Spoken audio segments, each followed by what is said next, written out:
Queridas irmãs, queridos irmãos, eis-nos juntos em mais essa oportunidade abençoada, toda vez que nós nos reunimos para refletir sobre as obras da codificação, nós nos sentimos assim tocados, não é? Por esse sentimento nobre que é respeito, dignidade, amor, as nossas novas concepções do bem viver, da querência do bem, né? Como Kardec se explica.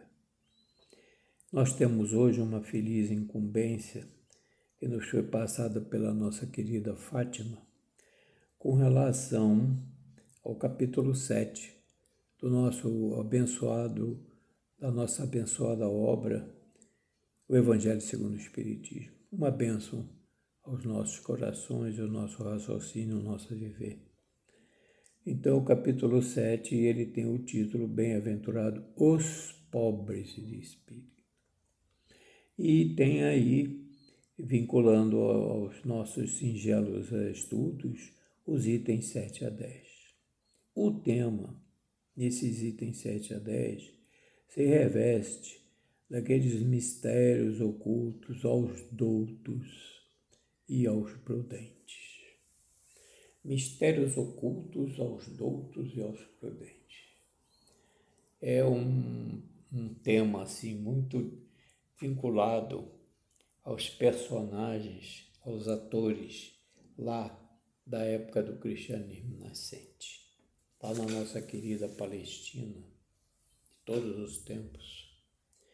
E nós fizemos aqui algumas considerações preliminares, basicamente com relação ao item 7, que é a base de nossas reflexões.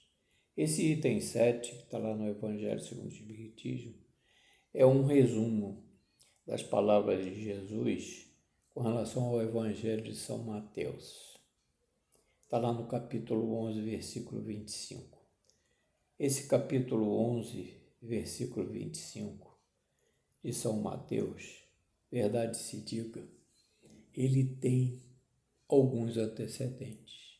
Um deles é que quando estávamos no estudo da doutrina, em que nós frequentávamos a Federação Espírita Brasileira, do seu departamento de juventude, nos nossos momentos lá de estudo, todos eles eram momentos de estudos, nós nos deparamos em conjunto lá com a obra de um renomado escritor da FEB, Rodolfo Caligares.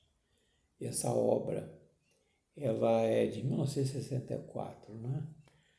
E hoje nós estamos trabalhando com ela na sua 14ª edição.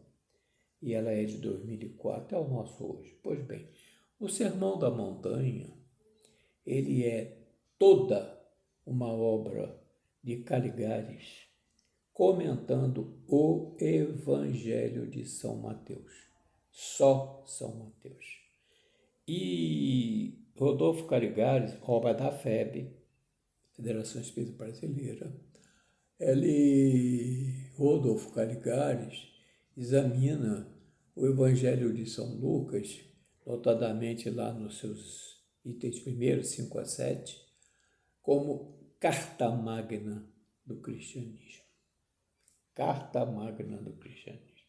E, de fato, se nós aprofundarmos as nossas reflexões em função do Sermão da Montanha, toda a estrutura, todo o estudo, todas as prédicas de Jesus no seu ensino moral, todas as efetividades que Jesus concluiu, os seus trabalhos, estão todas vinculadas realmente a uma carta magna. É como se fosse aqui nos países que têm os seus regulamentos, têm as suas constituições em plano espiritual maior. O Sermão das Bem-aventuranças é a carta magna do cristianismo. Isso nos dá muito alento de mergulhar aqui a nossa atenção em todas essas implicações que traz a carta magna, né? Vamos ler aqui porque o Evangelho de São Lucas, ele aqui nesse tema, no capítulo 11, versículo 25, ele é pequeno. Então vamos refletir juntos aqui, um ajudando ao outro nas nossas reflexões. Disse então Jesus essas palavras: Graças te rendo, meu Pai, Senhor do céu e da terra, por haver ocultado essas coisas aos doutos e os prudentes, e por as ter revelado aos simples e aos pequenos. Olha só a diferença fundamental aí. E nós, antes de adentrarmos no mérito, da question merites aí da Carta Magna, nós puxamos aqui, extraímos alguns conceitos basilares, a nosso ver basilares, mistérios ocultos. Por que Jesus, né, ele revelou aos simples e aos pequenos, mas não aos doutos, não aos prudentes? Que seriam esses doutos e prudentes? Né? Voltando ao capítulo 2 do Livro dos Espíritos, nos elementos gerais do universo, no primeiro momento, que tem a ver isso com o Evangelho nessa parte aí, mistérios ocultos. A questão 17, o item 1 do capítulo 2 dos elementos gerais do universo, o item 1 é o conhecimento do princípio das coisas. E nós fomos verificar ali no capítulo 17, em trabalho que nós já havíamos realizado, que Kardec racionalmente indaga aos espíritos se é dado ao homem conhecer o princípio das coisas. Se você está falando lá, nós estamos vendo mistérios ocultos, então vamos ver quais são esses princípios das coisas. Então, Deus diz aos espíritos, não permite que ao homem tudo seja revelado nesse mundo. Muito bem. E a questão 18, consequente, evidentemente, penetrará o homem um dia o mistério das coisas que lhe estão ocultas. E os espíritos assim concluem. O véu porque realmente ninguém está vendo, ninguém está percebendo, ninguém tem noção, não chegou a nenhuma prática para poder raciocinar. Então os espíritos dizem isso, que o véu se levanta aos olhos de cada um de nós, à medida que cada um de nós se depura. Mas para compreender certas coisas são-lhe precisas faculdades de que o homem ainda não possui. E é verdade. Nós, aos poucos, vamos adquirindo corpos mais, digamos assim, dentro da ciência divina, os nossos corpos vão se tornando cada vez mais depurados, mais adaptados à verdadeira vida, à realidade do mundo espiritual. E Kardec diz assim, a nota de Kardec, quanto mais consegue o homem penetrar nesses mistérios ocultos, né, tanto maior admiração lhe devem causar o poder e a sabedoria divina. Isso é uma conclusão racional, uma conclusão lógica. Ainda não é por aí, isso vai ter as suas consequências. Entretanto, diz Kardec, com base na orientação espiritual, que seja por orgulho, seja por fraqueza, a nossa própria inteligência se faz joguete da nossa ilusão. E é uma verdade. E conclui Kardec, no seu raciocínio, de que cada um de nós amontoa sistemas sobre sistemas. E cada dia mostra a cada um de nós quantos erros nós tomamos por verdades e quantas verdades rejeitamos como erro. É essa inversão de valores que é muito nossa, que é muito da criatura humana. São outras tantas decepções que cada um de nós traz para alimentar o que é o nosso orgulho. E agora adentrando já, né, no Evangelho de São Mateus, lá no 11:25, Nós fizemos a nós mesmos a seguinte pergunta e nós estamos aqui estudando, eu também propondo aos irmãos esse raciocínio. O que são os doutos e prudentes lá, à época, a Palestina de Jesus? Então, nós colocamos aqui que os doutos na antiguidade eram sinônimo de sábios. E quando a gente fala em sábio, a gente já vai vendo aqui o orgulho, o egoísmo, que é muito próprio de nós, né? A cupidez, a avareza, a predominância, eu sou eu, como dizia Luís XIV lá na França, La Loi c'est moi, e vai por aí, né? Os doutos na antiguidade eram sinônimo de sábio, ou seja, aqueles que se julgam prudentes, judiciosos, né? Botei aqui circunspectos. Eles são aptos na aparência, mas no fundo negam a existência de Deus. Tratam Deus de igual para igual. Se recusam a admitir a vontade soberana do Pai. O orgulho lhes toda a visão. E quando esse orgulho lhes toda a visão, a gente renova aquela nota de Kardec lá nas questões 17 e 18 que nós já comentamos. Vinculados a esse orgulho, eles consideram perfeitamente dispensável a presença e a ação de Deus. Para quê? Dentro do seu orgulho.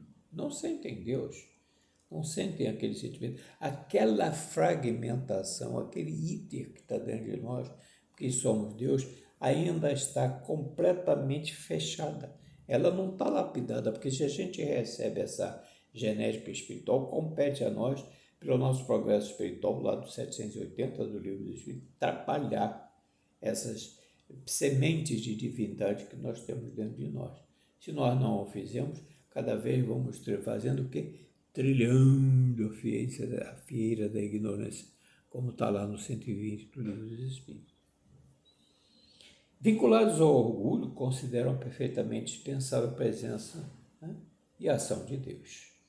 Acham superiores ao próprio homem. Né? É aquela obra de Kardec da aristocracia dos governos melhores, em que o homem se sente superior ao próprio homem. A autoridade do homem sobre o próprio homem, lá nos governos melhores. Então é por essa razão, por essa dicotomia de procedimentos, né, é que Deus deixa a pesquisa dos segredos da terra aos seus doutos. Porque o sábio estuda as leis da natureza. O homem de bem estuda as leis morais. Está lá também na parte inicial do Livro dos Espíritos. O sábio, é o que acabamos de falar aqui, estuda as leis da natureza. E o homem de bem, as leis do amor, da justiça e da caridade, que são as leis morais que estão a todas as luzes na parte terceira do Livro dos Espíritos. E concluindo, né, dando conclusão a essas reflexões que estamos fazendo, de bem-aventurados os próprios Espíritos, vamos chegar lá, nós concluímos que, conforme os Espíritos nos trazem, que o juízo de Deus não é idêntico ao do homem, e nem poderia ser. Aos considerados sábios, prudentes, a vez deles chegará, ou seja, sentir, despertar o fragmento que há em todos, semente que aguarda a sua lapidação. Já trocamos ideias singelas sobre isso dentro da nossa razão ainda muito acanhada, né? E colocamos aqui que realmente as leis do Pai são imutáveis, né? Cabe a nós cumpri-las, não abrogá-las, mudá-las ao nosso feitio e às nossas necessidades. Jesus, lá na Boa Nova, a Boa Nova, junto ao Livro dos Espíritos, é um livro que indispensável do raciocínio do sentido vero do Evangelho, não é? A Boa Nova nos fala de que esse nosso despertar é aquela essência que nós temos dentro de nós e que precisamos trabalhar, lapidar. Ela está ali, mas condicionada ao nosso adiantamento moral. Nós temos que trabalhar essa semente para que ela, dentro da seara da cultura espiritual, ela venha desabrochar com todos os seus aportes luminosos, né? Então, considerando aqui, chegará o momento em que esses sábios, esses prudentes, vão despertar esse fragmento que há em cada um de nós, que é a semente que aguarda a sua lapidação. As leis do Pai são imutáveis, não nos cabe arregá-las, mas cumpri-las. Há em cada um de nós um íter, ou seja, um caminho, que é o nosso adiantamento moral. Perguntar-se-ia se Deus... Não, agora aqui vem um tema que ele é emocionante. Eu até, quando li isso aqui, eu me lembrei também, não poderia deixar de me lembrar, de um fato ocorrente em Boa Nova. Vamos ler.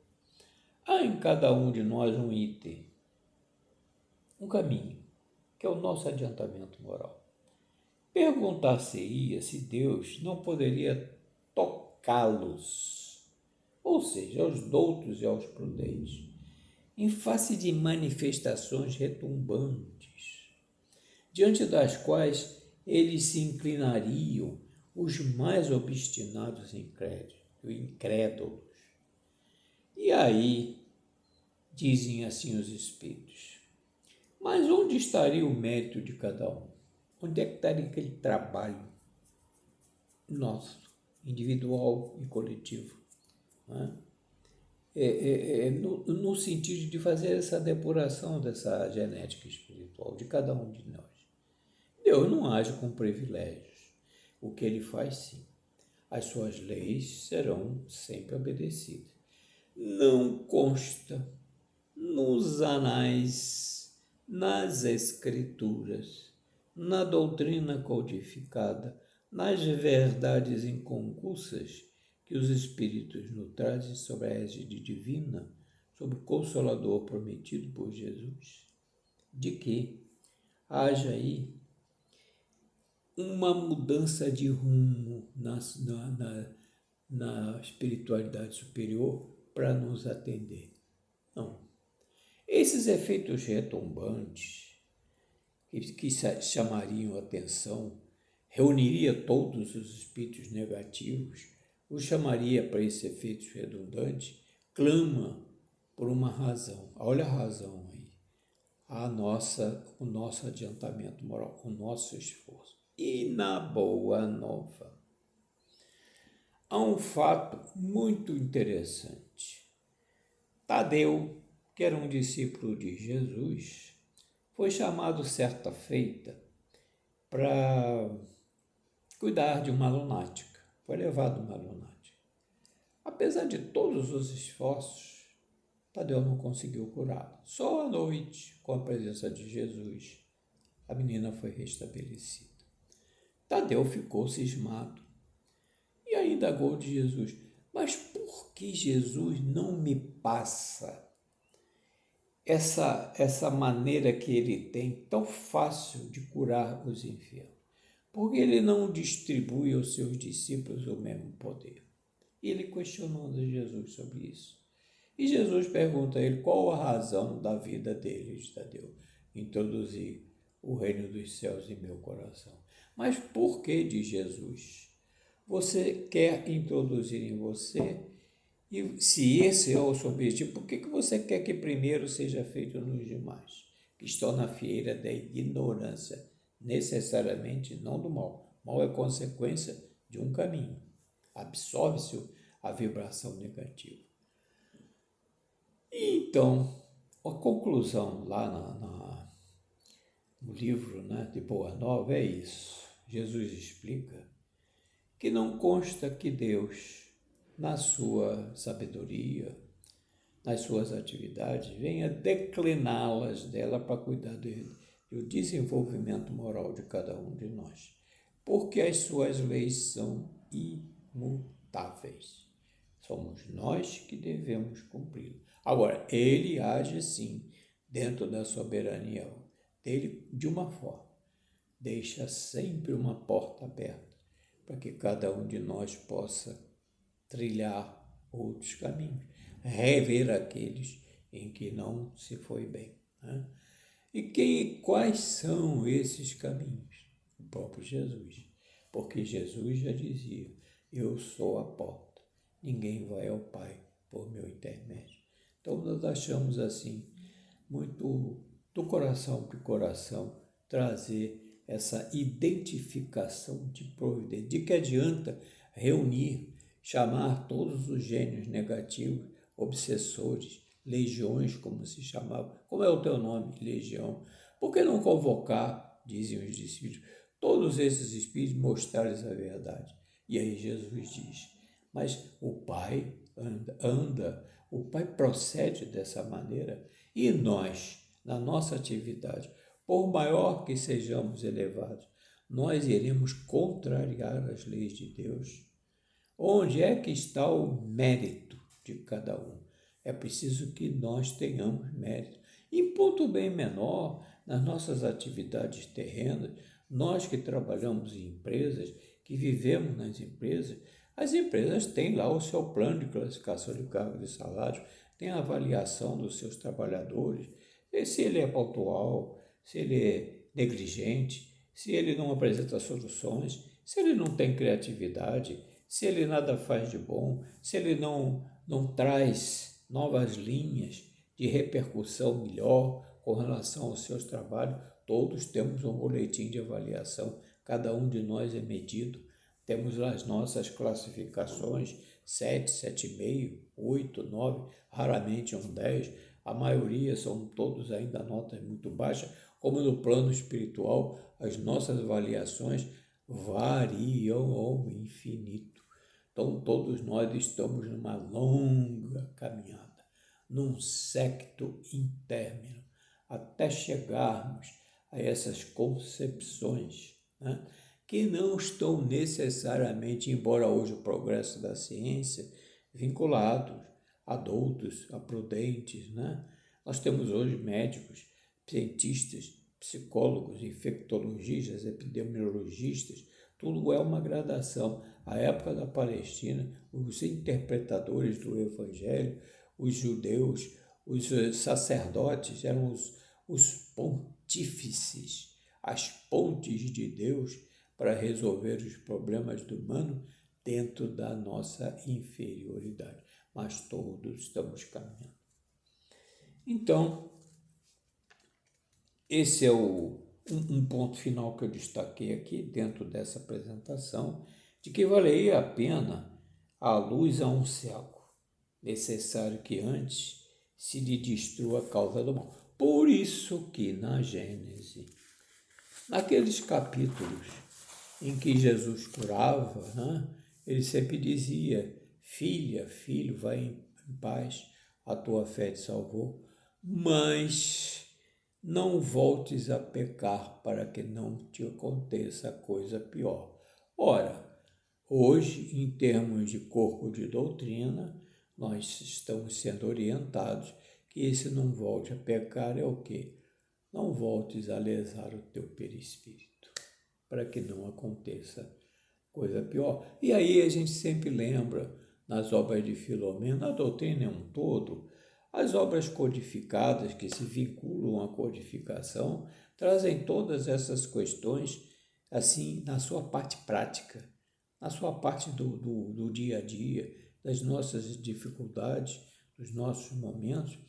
Há uma obra de Filomeno muito recente, que é um primor de racionalidade, quando ele nos ensina de que toda fraqueza nossa, toda inferioridade nossa emite um sinal. Se nós estamos em caminhos retos, caminhos iluminados, nós também emitimos sinais, mas não de debilidade, não de fraqueza, de ascensão. Em sentido contrário, essa fraqueza, esse sinal, né, de que o perispírito ele decodifica, ele ao decodificar, diz Filomeno, em momento oportuno, o que acontece? Ele causa as doenças benéficas. Que são essas doenças benéficas? Resvaladouros morais, das enfermidades do espírito. Então ela tem os seus momentos adequados, ela tem os seus momentos certos, seja ela no nascimento, no curso das nossas existências, na nossa senectude, na juventude. Nós estamos em novos e novos corpos, em novas e novas migrações, com tarefas muito definidas. Raros de nós somos aqueles que lá no livro de André Luiz, Missionários da Luz, somos tidos como reencarnacionistas completistas, o que é uma dádiva. Raros, diz Amanés lá no livro dos Missionários da Luz, que raros são os espíritos que retornam à Terra e que cumprem integralmente a missão a qual eles se dedicaram, eles pediram. É um progresso acentuado na evolução de cada um. Então, nós estamos fechando aqui esse estudo apenas para consolidar os seguintes aspectos. Já estamos a 26 minutos. Que o poder de Deus se manifesta nas mais pequeninas coisas como nas maiores. Aos sábios e aos prudentes, o despertar de cada um está na razão direta do adiantamento moral que empreendam, 780 do Livro dos Espíritos. Porque é a divindade e não o acaso é quem lhes proporciona o despertar do orgulho. De quem? Dos doutos, né? Dos prudentes, circunspectos, daqueles que se arvoram na sabedoria do todo. Eu sou o máximo.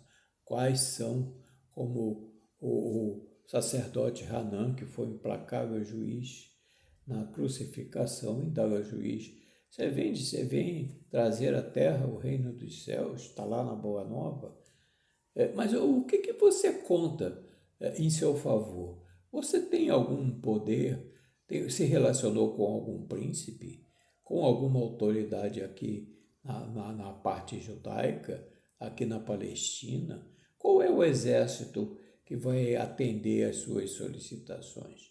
E aí, Jesus responde que ele vem em nome do Pai, procurar os pequeninos, porque ele veio para os fracos e não para os fortes, entendendo fortes aí, não fortes espiritualmente, evidentemente, mas esses que através do orgulho, através do egoísmo, da cupidez, né, da prepotência, se consideram os donos do mundo. Muito bem. Então nós vamos continuar aqui fechando o estudo, já estamos a 27 minutos. Que a misericórdia do Pai é infinita e sempre deixa uma porta aberta para a progressão de seus filhos. Necessário assim que o livre-arbítrio, o nosso LA, o livre-arbítrio de cada um de nós, ele se amplie, né? Para nós nos lançarmos nos braços de Deus, pedir perdão como filhos pródigos. E agora nós queremos fechar com as seguintes conclusões. Lembrando obras póstumas, tem-se em caso a aristocracia da inteligência. Realmente, a inteligência, o próprio Jesus já admitia no Evangelho, nas instruções com os seus discípulos, que ela seria efetivamente, teria um alento maior no desenvolvimento da criatura humana. E isso é um fato.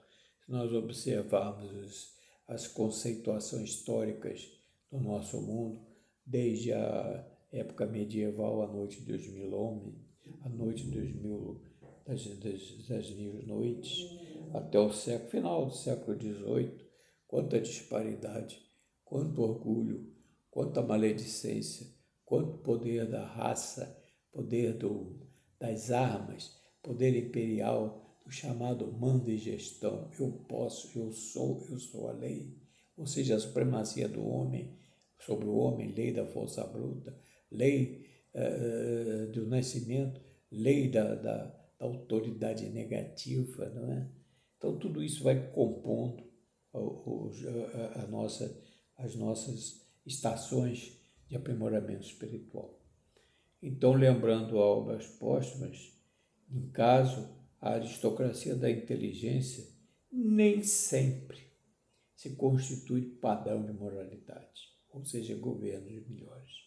É preciso que se conjunte, faça uma junção de inteligência e moralidade, porque elas causam uma predominância legítima, moral.